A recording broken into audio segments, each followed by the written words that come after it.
Hello ভাই brother, চলে আসলাম স্যামসংয়ের Innova 30 versus রেডমির 13C দুইটি ফোনের কম্পেয়ার ভিডিও, স্পিড টেস্ট এবং গেমিং টেস্ট নিয়ে কিন্তু আজকের ভিডিওতে আলোচনা করব।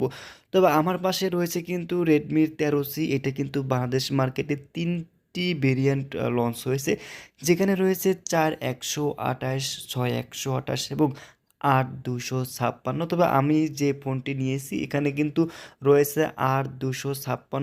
স্যামসং ইনোভা 30 অফিসিয়ালিভাবে কিন্তু দুইটি ভেরিয়েন্ট লঞ্চ হয়েছে, যেখানে রয়েছে 6128 এবং 8128। দুইটা ভেরিয়েন্টে কিন্তু অফিসিয়ালি পেয়ে যাবেন। আমার কাছে যে ফোনটি রয়েছে এটা কিন্তু 6128, আর এটা ওপেনিং স্টার্ট করতেই কিন্তু স্যামসং ইনোভা 30 এগিয়ে। আর এই দুইটার ফোনের কিন্তু ডিসপ্লে সাইজের কথা বলি তাহলে রেডমি 13C এইখানে কিন্তু 6.74 ইঞ্চি এইচডি প্লাস ডিসপ্লে থাকছে, যার রেজুলেশন হিসেবে থাকছে 720x1600 পিক্সেলের, এবং সাথে কিন্তু 90 হার্জ রিফ্রেশের ডিসপ্লে পাচ্ছেন। স্যামসং ইনোভা 30তে কিন্তু রয়েছে 6.6 ইঞ্চি এইচডি প্লাস ডিসপ্লে, যার রেজুলেশন হিসেবে থাকছে কিন্তু 720x1612 পিক্সেলের, এবং এখানেও কিন্তু 90 হার্জ রিফ্রেশের ডিসপ্লে পাচ্ছেন। এবং এই দুটি ফোনের gaming speed first time temple run 2 এটা কিন্তু রান করলাম, তো প্রায় দুটা সেম রেজাল্ট একই সাথে কিন্তু ওপেনিং হলো। এই দুটি ফোনে 5000 mAh ব্যাটারি ইউজ করা হয়েছে, আর দুটোতে কিন্তু 5000 mAh ব্যাটারি চার্জ করার জন্য বক্সে পেয়ে যাবেন 18 ওয়াটের ফাস্ট চার্জার, যেটা কিনা আসলে প্রায় 2 ঘন্টার মতো ফুল চার্জ হতে লাগবে। দুটোতেই কিন্তু চার্জিংয়ের ক্ষেত্রে সমান সমান পাচ্ছেন। দুইটি ফোনে সিকিউরিটি হিসাবে রয়েছে কিন্তু সাইড মাউন্ট ফিঙ্গারপ্রিন্ট, যেটা আসলে যথেষ্ট পরিমাণ ফাস্ট বা অ্যাকুরেট কাজ করে।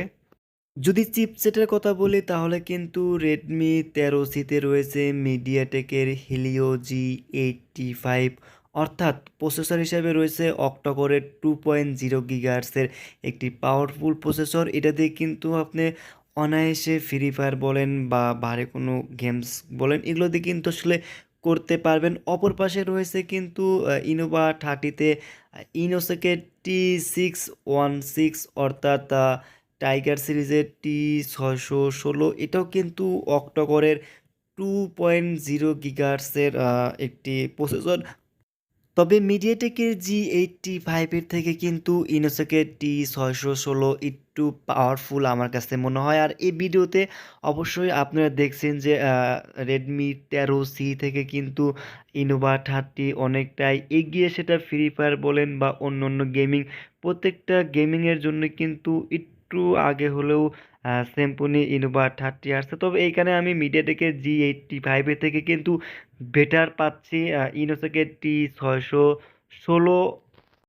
এই দুটি ফোনের যদি ক্যামেরা কথা বলি তাহলে কিন্তু রেডমি 13সিতে রয়েছে মেন শুটার হিসেবে পাবেন 50 মেগাপিক্সেল, এবং ফ্রন্ট ক্যামেরা হিসেবে পাবেন 8 মেগাপিক্সেল। আর দুটোতেই কিন্তু ভিডিও রেকর্ড করতে পারবেন সর্বোচ্চ 1080 30 fps এবং এইখানে যদি ইনোভা 30-র ক্যামেরা কথা বলি তাহলে কিন্তু মেন শুটার ক্যামেরা পাবেন 108 মেগাপিক্সেল, এবং ফ্রন্ট ক্যামেরা কিন্তু এখানেও 8 মেগাপিক্সেল পাবেন।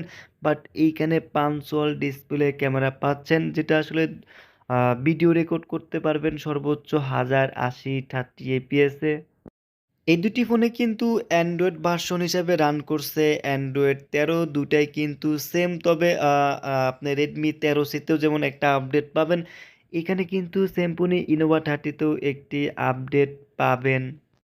এই দুটি ফোনের যদি অফিসিয়াল প্রাইজের কথা বলি তাহলে রেডমি 13C 4128 অফিসিয়াল প্রাইস 13,999 টাকা, এবং 6128 অফিসিয়াল প্রাইস 14,999 টাকা, এবং 8256 অফিসিয়াল প্রাইস 16,999 টাকা। আর এখানে ইনোভা 30-র এটা যদি অফিসিয়াল প্রাইস বলি তাহলে 6128 11,699 টাকা, এবং 8128 12,699 টাকা।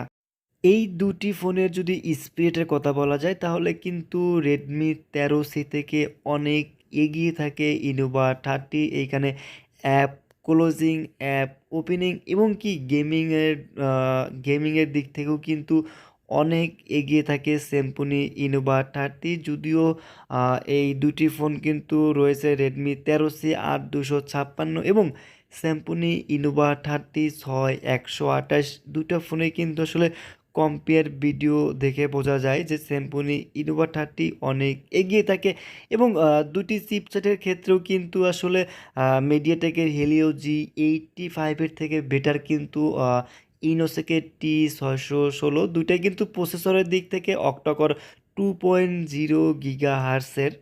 তবে বাজেটের মধ্যে বেস্ট ডিভাইস কিন্তু ইনোভা 30। সব দিক থেকেই কিন্তু বেটার পাবেন বাজেট এবং ফোনের ফিচার সব দিক থেকে কিন্তু ইনোভা 30 অনেক এগিয়ে থাকে। তবে বাজেটের মধ্যে বেস্ট ফোন আমার কাছে স্যামসুং ইনোভা 30।